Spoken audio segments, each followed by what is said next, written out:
사랑하는 우리 대전명석교회 성도님들, 복음의 원천 되시는 예수 그리스도로 살아가는 우리 모든 성도님들 될 수 있기를 간절히 소원합니다. 오늘 이렇게 또 설교를 시작하는데 우리 단우와 이한이가 이렇게 앞에 앉아가지고 딱 예배를 드리는 모습을 보니까 제가 처음에 우리 대전명석교회 와가지고 설교를 했었을 때보다 더 긴장이 많이 됩니다. 우리 아이들이 이렇게 예배를 드리는데 오늘 은혜를 받아야 되는데, 가랑비에 옷 젖듯이 우리 자녀들이 이렇게 예배 시간에 부모님과 함께 예배 드리면서 말씀이 내 영혼에 스며들고, 그래서 예수 그리스도가 내 안에 들어오고, 그래서 믿음으로 살아가는 귀한 자녀들 될 수 있기를 주님의 이름으로 축복합니다. 우리도 마찬가지죠. 우리도 복음의 원천 되시는 예수 그리스도, 우리의 삶의 은혜의 근원 되시는 그 예수 그리스도를 붙들음을 통하여서 계속해서 마르지 않는 샘물처럼 우리에게 부어주시는 하나님의 은혜로만 살아가는 우리 믿음의 자녀들 다 될 수 있기를 간절히 소원합니다.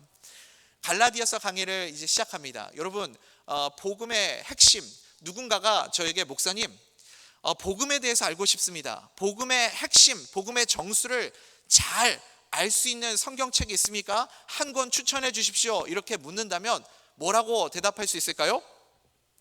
뭐라고 대답할까요? 로마서입니다. 로마서죠. 무조건 로마서죠. 복음의 정수는 로마서입니다. 그런데 반전이죠, 여러분. 그런데 로마서는 좀 길잖아요. 16장까지 있으니까. 목사님 좀 긴데 좀 짧은 복음의 정수를 알 수 있는 그런 성경책은 없습니까? 물어보면 어떤 책을 추천할 수 있어요? 갈라디아서입니다. 그때는 자신 있게 얘기할 수 있죠. 갈라디아서. 그래서 이 갈라디아서는 짧게 복음이란 무엇인가 아주 선명하게 우리에게 복음의 정수를 전해주는 말씀이 갈라디아서입니다. 그래서 갈라디아서는 쉽게 말해서 복음을 압축하고 요약한 바울의 서신서다, 이렇게 말할 수 있겠죠. 복음이 무엇인지 알고 싶다 그러면 무슨 책을 공부해야 돼요? 갈라디아서를 공부해야 됩니다. 우리가 이제 12월 1일 날 새생명 행복축제를 하잖아요. 우리가 복음을 전해야 되지 않겠습니까? 근데 내가 복음이 뭔지를 모르면 어떻게 복음을 전하겠어요? 그래서 이 갈라디아서를 통해서 복음이 무엇인지 더 선명하고 분명하게 확인하게 되는 은혜의 시간들로 채워지기를 간절히 소원합니다.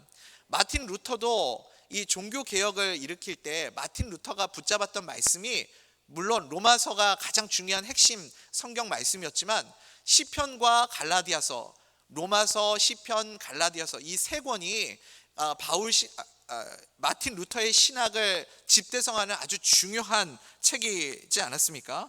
그래서 우리가 이 갈라디아서를 통해서 복음을 좀 명확하게 알 수 있으면 좋겠습니다. 여러분, 복음을 너무 어렵게 생각하지 마십시오. 복음이 뭐죠? 복음은 예수님입니다. 믿으십니까? 예수님이 구원이다. 이것이 복음이죠.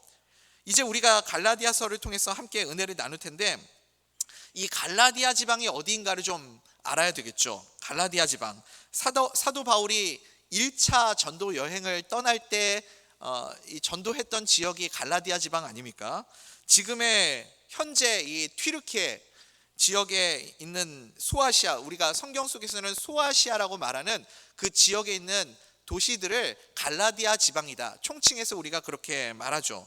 우리나라로 뭐 이렇게 예를 들어서 설명을 해보자면, 충청도가 있다면 충청도 안에도 여러 가지 큰 도시들이 있잖아요. 우리 목사님의 고향인 청주도 있고, 권용중 집사님도, 피택 안수 집사님도 청주가 고향이시고, 대전도 있고, 또 어디 있죠? 천안도 있고, 여러 가지 도시들이 있잖아요.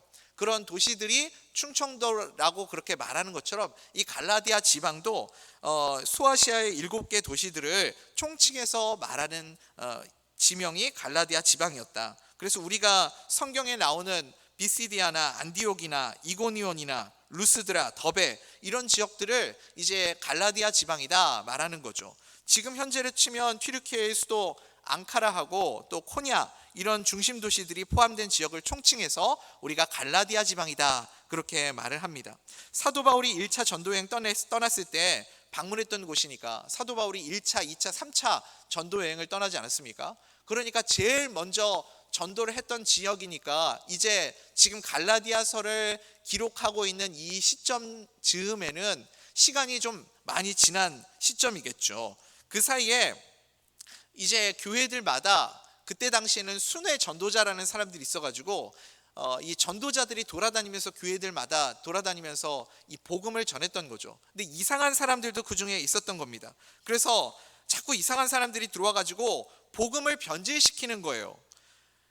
원래 사도 바울이 전했던 그 복음이 아니라 이상한 내용들을 거기다가 추가하고 덧붙이고 복음을 훼손시키는 일들이 일어났습니다. 그래서 사도 바울이 갈라디아 지방에 있는 성도들에게 다시 복음이 무엇인가를 복음의 원천이 어디에서부터 오는가를 설명하기 위해서 갈라디아서를 기록했습니다.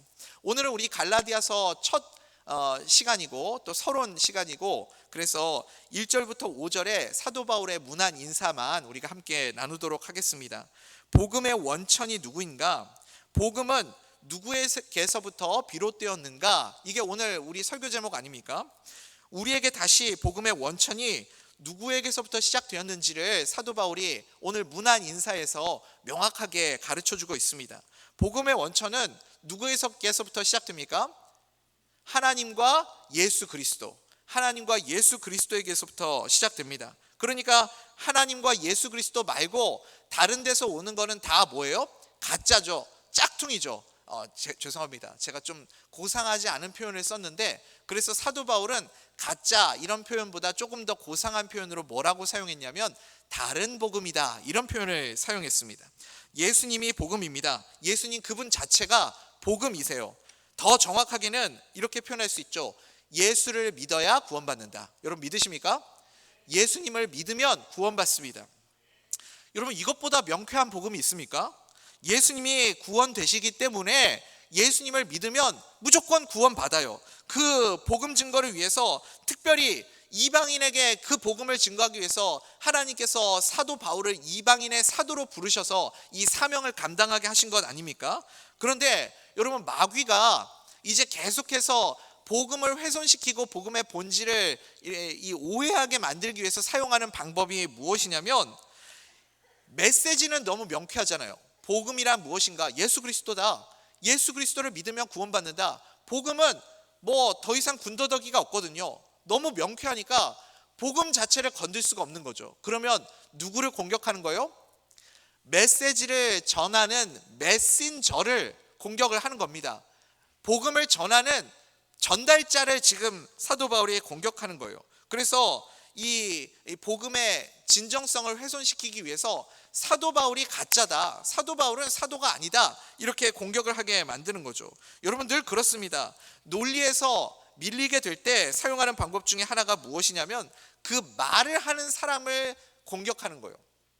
요즘 미국에서 이 대선이 한창이지 않습니까? 대선 선거가 이제 두 후보들이 나와가지고 막 토론을 하는데, 토론을 할 때 논리에서 밀리면 어떻게 해요? 상대방이 얼마나 나쁜 사람인지, 얼마나 거짓말을 많이 하는 사람인지 계속해서 인신공격하면서 그 사람의 그 진정성과 그 사람이 전하고자 하는 그런 공약이나 이런 것들을 다 훼손시켜버리지 않습니까? 그 사람이 하는 그 말 자체의 신뢰를 떨어뜨리는 그런 전략을 사용하는 거죠. 마귀가 하는 일이 똑같습니다. 우리가 사도 바울을 보면서 우리는 좀 이런 관점으로 볼 수 있으면 좋겠어요. 마귀가 지금 왜 사도 바울을 이렇게 흔들죠? 사도 바울의 이 사도성을 가지고 왜 이렇게 흔들고 있습니까? 그만큼 저는 이런 생각이 듭니다. 그만큼 지금 사도 바울이 전하고 있는 이 복음의 메시지가 강력하기 때문 아닐까요? 너무나도 강력하기 때문에 이 메시지 자체를 전하지 못하도록 하기 위해서 사도 바울을 흔들고 있는 모습을 보게 됩니다. 그래서 우리는 좀 이 지혜가 필요하겠죠. 사도 바울이 전하는 이 메시지에 정말 어마어마한 능력이 있구나, 이게 정말 대단한 복음의 정수가 담겨 있구나, 그런 생각을 가지고 우리가 이 갈라디아서를 좀 들여다봤으면 좋겠습니다. 그래서 사도 바울이 갈라디아서를 쓰면서 가장 먼저 무엇을 말하고 있냐면 나 가짜 아니다 그거예요. 나는 하나님으로부터, 위로부터, 하나님과 예수 그리스도로부터 받은 그 권세로 사도가 되었다, 그것을 말하고 있습니다. 우리 1장 1절, 갈라디아서 1장 1절 같이 한번 읽어볼까요? 시작. 사람들에게서 난 것도 아니요 사람으로 말미암은 것도 아니요 오직 예수 그리스도와 그를 죽은 자 가운데서 살리신 하나님 아버지로 말미암은 사도된 바울은 아멘. 아멘. 그러니까 나는 하나님과 그 아들 예수 그리스도로부터 부름받은 하나님의 종이다, 이렇게 말하고 있는 거죠. 여러분, 복음의 원천이 어디에서부터 나와요? 예수 그리스도와 그를 죽은 자 가운데서 살리신 하나님 아버지께로부터 왔다. 사도 바울이 이렇게 고백하고 있죠. 예수님과 그 아버지에게로부터 복음이 왔다. 그리스도와 하나님께로부터 온 복음의 특징이 무엇입니까? 위로부터 온 것이죠. 위로부터, 하늘로부터 나에게 내려온 복음. 그 복음을 받은 자에게 나타나는 특징이 무엇이냐면 은혜와 평강입니다. 은혜와 평강. 그래서 사도 바울은요, 늘 서신서를 쓸 때마다 은혜와 평강을 말하잖아요. 그러므로 여러분, 하나님께로부터 오는 것은 항상 뭐가 있어요? 은혜와 평강이 있어요. 믿으십니까? 우리 2절 3절 한번 읽어보겠습니다. 시작. 함께 있는 모든 형제와 더불어 갈라디아 여러 교회들에게 우리 하나님 아버지와 주 예수 그리스도로부터 은혜와 평강이 있기를 원하노라. 아멘. 아멘. 여러분, 은혜가 뭐죠? 은혜가 하나님의 선물이죠. 우리 새생명 행복축제 때도 가장 귀한 선물이신 예수 그리스도, 예수님 그분이 은혜이시죠. 그래서 은혜는 여러분, 내가 받고 싶다고 받을 수 있는 게 아닙니다. 가지고 싶다고 가질 수 있는 것이 아니에요. 하나님이 우리에게 주셔야만 받을 수 있습니다. 믿으십니까? 위로부터 임해야만, 하나님이 우리에게 주셔야만 우리가 은혜를 받을 수 있는 것이죠. 또 반대로 여러분, 내가 은혜 받을 자격이 있습니까?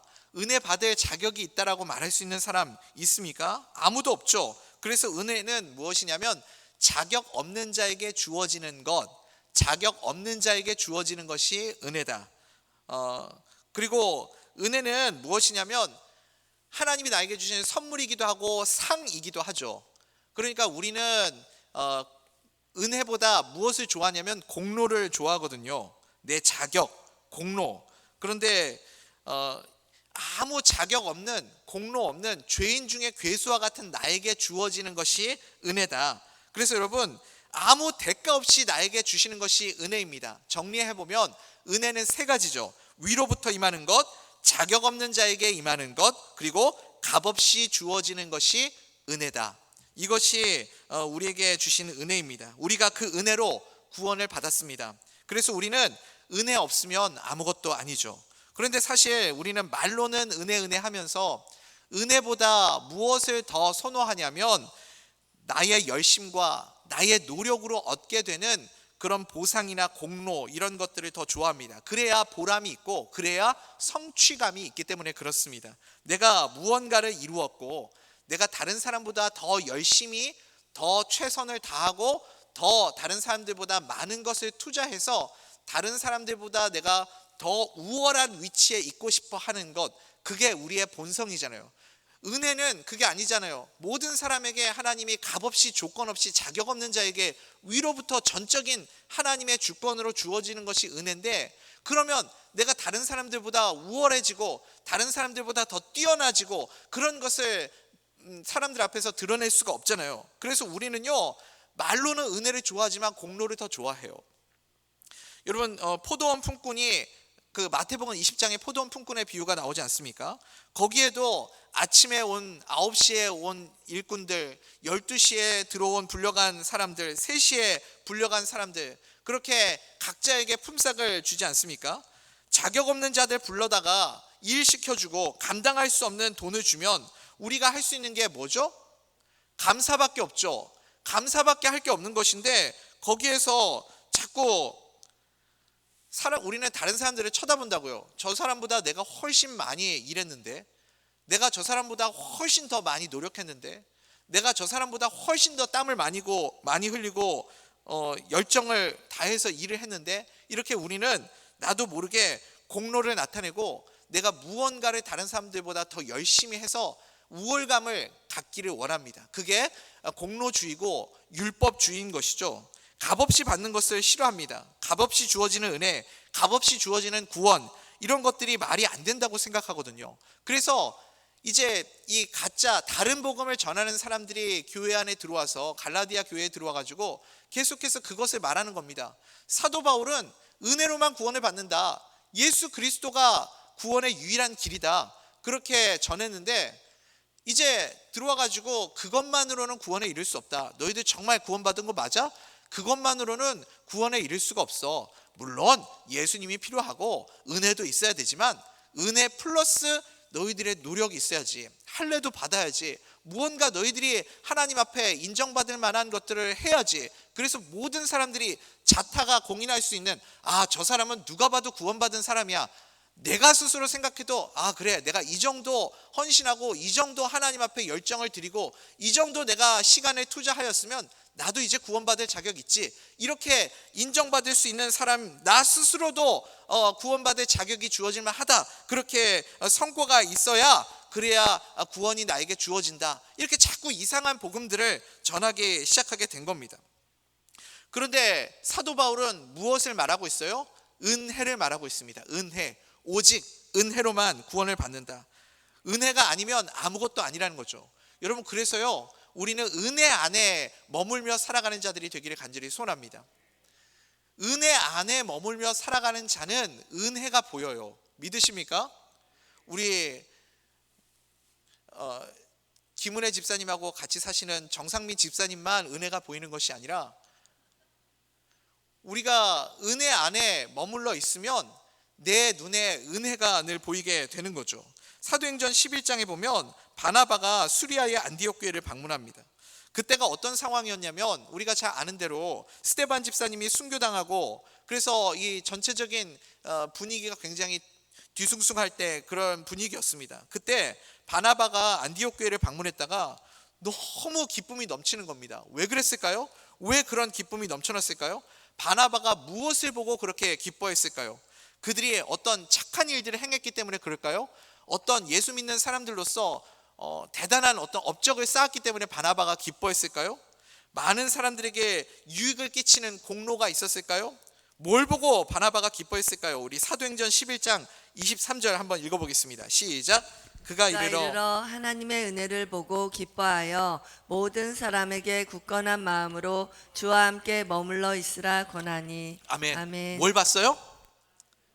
하나님의 은혜를 봤어요. 은혜. 우리도 은혜 안에 머물러 있을 때 은혜가 보이게 될 줄 믿습니다. 그러니까 내가 무엇을 하면서 살아가고 있느냐에 따라서 내가 보고 싶은 것만 사람들은 보고 살거든요. 저도 이제 늘 설교를 생각하면서 항상 일상의 삶 가운데서, 우리 이경석 목사님도 그렇지만 늘 일상의 삶 가운데서 무엇을, 말씀을 늘 묵상하면서 설교를 생각하니까 계속해서 이 예화거리를 찾게 되는 그런 본능이 있습니다. 어떻게 하면 이 말씀하고 이 일상의 삶 가운데서 어떤 예화를 찾을 수 있을까? 그런 게 보이잖아요. 아마 또 새롭게 창업을 준비하시는 분들은요, 어디를 가든지 어떤 일을 하면 좋을까? 어떤 일을 시작하고 어디에다가 이 가게를 열면은 내가 돈을 많이 벌 수 있을까? 여기서는 어떤 일을 하면 사람들이 많이 찾아올까? 창업을 준비하는 사람에게는 늘 그 생각만 있고 그런 것들만 보이겠죠. 자동차를 좋아하시는 분은 운전하고 다니면서 다른 거 안 보일 거예요. 차만 보일 거예요.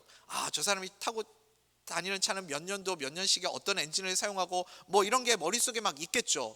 그 자동차를 좋아하는 사람들은 자동차만 보는 것처럼 우리는요, 내가 보고 싶은 것만 보며 살아가는 자들입니다. 바나바는 무엇을 봤어요? 하나님의 은혜를 봤죠.